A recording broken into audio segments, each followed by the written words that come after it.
જય શ્રી કૃષ્ણ મિત્રો, આ વિડીયોમાં માં અન્નપૂર્ણા પ્રાગટ્યની કથા સાંભળશું। માં અન્નપૂર્ણા વ્રતના 21 દિવસ નિત્ય આ કથા સાંભળવાનો મહિમા છે, જે સાંભળવાથી માં અન્નપૂર્ણા પ્રસન્ન થઈ તેમના શુભ આશીષ પ્રાપ્ત થાય છે। ઘરમાં ધન ધાન્યના ભંડાર ભરેલા રહે છે, સુખ શાંતિ સૌભાગ્યની પ્રાપ્તિ થાય છે। ગરીબાઈને ઠેકાણે અમીરાય કુમકુમ પગલે રમવા લાગે છે, કારણ કે માં અન્નપૂર્ણા અન્નના અધિષ્ઠાત્રી દેવી છે। માં અન્નપૂર્ણાનું ઔદાર્ય ત્રણેય લોકમાં અનેરું, અનોખું અને અજોડ છે। વિશ્વનું ભરણ પોષણ કરનાર, અન્ન આહાર આપનાર દેવી એટલે માં અન્નપૂર્ણા। તે વિશ્વના સર્વ જીવ માત્રનું, પ્રાણી માત્રનું ભરણ પોષણ કરનારી ભુવનેશ્વરી શક્તિ છે। દુનિયાને અન્ન જળ આપી જીવાડનાર દેવી એટલે માં અન્નપૂર્ણા। પાર્વતી એ જ ઉમા, શિવા, શક્તિ, ભવાની, ભુવનેશ્વરી તથા અન્નપૂર્ણા કહેવાય છે। એ જ કીડીને કણ અને હાથીને હારો આપી જગતને પૂર્ણ પોષણ આપનારી દેવી છે। દેવી અન્નપૂર્ણાની આરાધના કરવાથી દરિદ્રતાનો નાશ થાય છે અને ઘરમાં રિદ્ધિ સિદ્ધિ અભરે ભરાય છે। દેવીની આ ઉપાસના વ્રત, સ્તન, પાઠ, કથા નિયમિતપૂર્વક અને નિષ્ઠાથી કરવામાં આવે તો તે ઘરમાં અન્ન ધનની ક્યારેય ખોટ નથી આવતી। જ્યારે જ્યારે દુષ્કાળ પડે છે ત્યારે માં અન્નપૂર્ણા દેવી વારે થાય છે। સદાશિવ પહેલાં ભિક્ષા માંગી જીવન વ્યતીત કરી રહ્યા હતા। તેમની સાથે લગ્ન ગ્રંથિથી જોડાઈને ઉમાદેવી માં અન્નપૂર્ણા બન્યા અને તે સમયથી જ ભગવાન શિવજીએ ભિક્ષા માંગવાનું બંધ કરી દીધું। આથી જે કોઈ ભાવિક નર નારી માં અન્નપૂર્ણા દેવીની પૂજા આરાધના ઉપાસના કરે છે, તેમની વ્રત કથા સાંભળે છે, સ્તવન કરે છે, તેમનું વ્રત કરે છે, સ્તોત્ર ગાન કરે છે, તેમની મનોકામના પૂર્ણ થાય છે। તો આ વિડીયોમાં માં અન્નપૂર્ણાની પ્રાગટ્ય કથા સાંભળશું। જો આપને કથા પસંદ આવે તો વિડીયોને લાઇક, શેર, કોમેન્ટ કરી, ચેનલ પર નવા છો તો ચેનલ સબસ્ક્રાઈબ કરી બાજુમાં બેલ આઇકન પ્રેસ કરી દેજો। ધન્યવાદ। તો કથા શરૂ કરીએ। પ્રાચીન કાળમાં એકવાર ધરતી પર કારમો દુષ્કાળ પડ્યો। અનાજના કણ કણ માટે માનવો અને પક્ષીઓ ટળવળવા લાગ્યા। સર્વત્ર ત્રાસનું સામ્રાજ્ય છવાઈ ગયું। પૃથ્વી પર હાહાકાર મચી ગયો। એવામાં દેવર્ષિ નારદ પૃથ્વી પર પધાર્યા। તેમણે જોયું કે પૃથ્વીવાસીઓ ભીષણ દુષ્કાળનો ભોગ બન્યા છે। ભૂખમરાને લીધે મરવાના વાંકે જીવી રહ્યા છે। સમગ્ર માનવ જીવનનું આવું મહાભયાનક દુઃખ જોઈ તેમણે પૃથ્વીને આના નિવારણ માટે વિશ્વનાથ શંકરને પ્રાર્થના કરવા જણાવ્યું। આથી માતા પૃથ્વી ગાયનું રૂપ લઈ કૈલાશ પર્વત પર દેવાધિદેવ વિશ્વનાથ ભગવાનને સંતુષ્ટ કરવા પહોંચ્યા।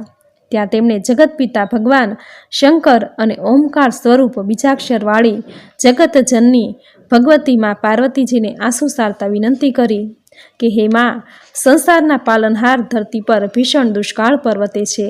માણસો અબોલ અને મૂંગા પશુ પક્ષીઓ ભૂખ અને તરસથી તરફડી રહ્યા છે। હે કરુણાના સાગર, જીવાત્માનું આવું વિનાશક દુઃખ નજીરવાતા હું આપની પાસે આવી છું। તમે પૃથ્વી પર મેઘ ખાંગા કરી જીવાત્માઓની પીડા દૂર કરો અને એમના સંતાપોનો નાશ કરો।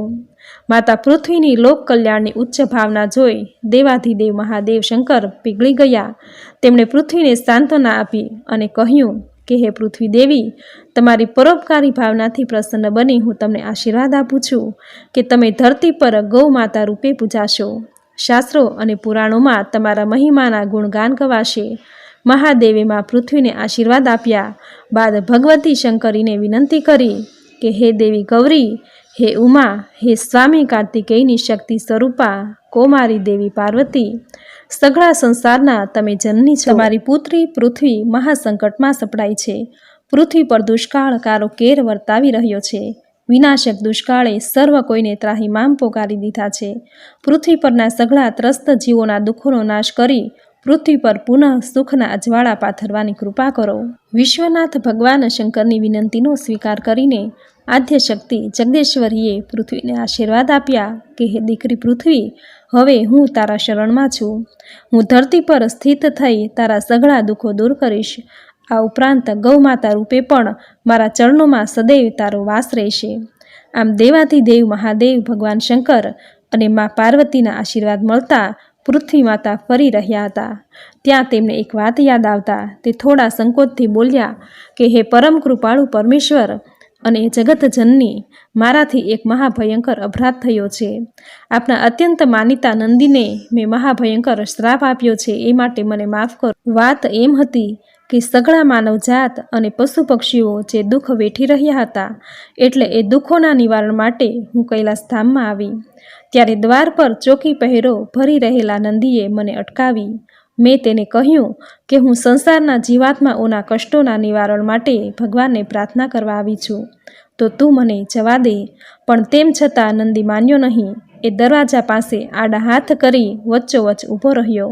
મેં તેને અનેકવાર વિનંતી કરી, પણ એ એકનો બે થયો નહીં. મેં એને ઘણો સમજાવ્યો, પણ તોય એ માન્યો નહીં. તેને મારી વિનંતી કાને ધરી જ નહીં. મારા બધા પ્રયાસો વ્યર્થ રહ્યા. આથી મેં ગુસ્સે ભરાઈ નંદીને શ્રાપ આપ્યો કે તું લોક કલ્યાણના કામમાં વિઘ્નો નાખી અંતરાય પેદા કરે છે, માટે તારે મનુષ્યોના હિત માટે ગુલામી કરવી પડશે. તારા વંશજો પણ એમાંથી બાકાત નહીં રહે. તારે મનુષ્યો માટે સખત વૈતરું કરવું પડશે. પોતાના શ્રાપની વાત કરી પૃથ્વીએ ક્ષમાયાચના માંગી. માતા પૃથ્વીની વાત સાંભળી આદ્ય શક્તિ મા પાર્વતીએ કહ્યું કે બેટા, એમાં તારો કોઈ વાંક નથી. તું દોષને પાત્ર નથી. જે બન્યું તે અમારી રચેલી લીલાનું જ પરિણામ છે. તું તો નિમિત્ત માત્ર છે. નંદી અમારો માનીતો અને પ્રિય હોય તે ધમંડમાં ઉન્નત બન્યો હતો, તેથી એને પાઠ ભણાવવા જ અમે આવી લીલા રચી હતી. હવે નંદીને બળદનો અવતાર લઈ પૃથ્વી પર આવવું પડશે. અનાજ ઉગાડવામાં મદદ કરશે અને એ રીતે માનવ જાતને સહાય કરશે.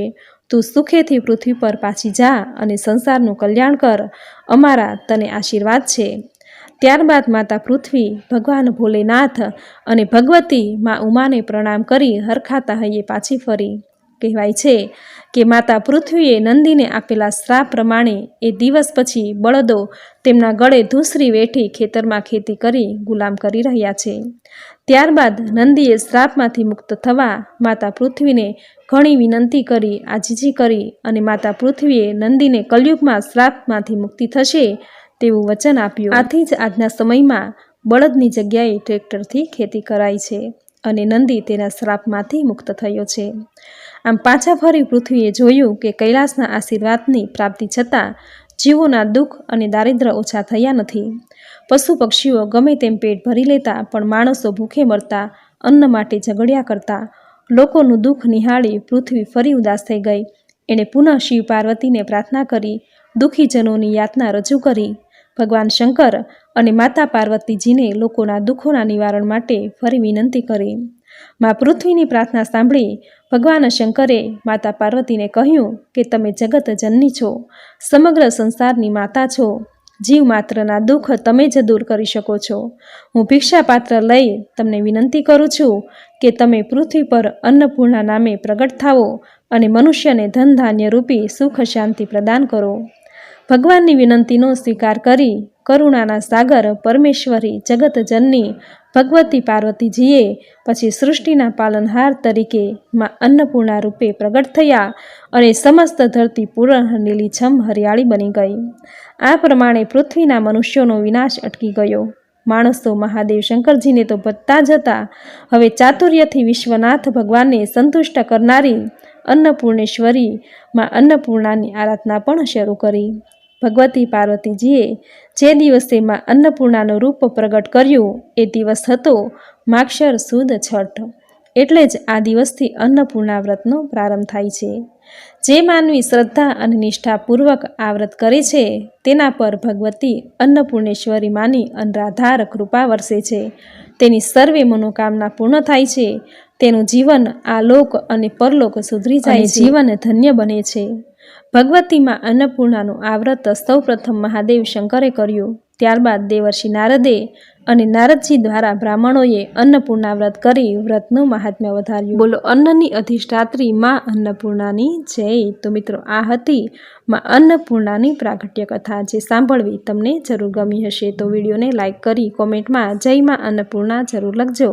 ચેનલ પર નવા છો તો ચેનલ સબસ્ક્રાઈબ કરી બાજુમાં બેલ આઇકોન પ્રેસ કરી દેજો, જેથી આપણા દરેક નવા વિડીયોની નોટિફિકેશન આપને મળતી રહે. તો ફરી મળીશું આવી જ નવી ધાર્મિક માહિતી, નવી ધાર્મિક કથા સાથે. ત્યાં સુધી આપ સૌને મારા જય શ્રી કૃષ્ણ.